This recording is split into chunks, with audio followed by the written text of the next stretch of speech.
स्थानिक स्वराज्य संस्थांच्या निवडणुकांसाठी शेतकरी कामगार पक्ष आता कात टाकतोय। शेकापचे जयंत पाटील यांनी विधानसभेतील पराभवानंतर नव्याने पक्ष बांधणीला सुरुवात केली आहे। शेकापचे संवाद मेळावे सुरू असून त्याला मोठ्या प्रमाणामध्ये प्रतिसाद मिळतोय असं जयंत पाटील यांनी सांगितलंय।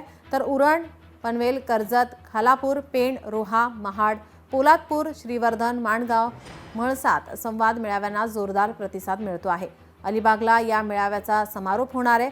यावेळी जयंत पाटील हे शेकाप कार्यकर्त्यांना कोणता कानमंत्र देतात ते पाहणं महत्त्वाचं ठरणार आहे।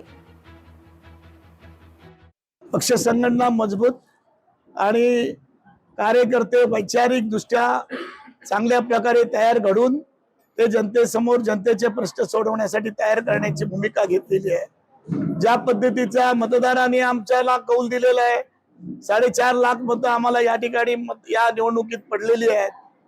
परंतु जे आमचे पराभव झाला त्याचं आत्मनिरीक्षण आम्ही करतो आणि नुसतं आत्मनिरीक्षण करत नाही, तो गावेगावी आम्ही जाऊन कार्यकर्त्यांना संवादाप्रमाणे संवाद घडून संवादामार्फत जनतेमध्ये जा हे सांगतो। पक्ष संघटनेमध्ये महिलांचा समावेश मोठ्या प्रमाणात करण्याचा आमचा मानस आहे। लोकशाही मराठी ऐका, पहा, जागरूक रहा।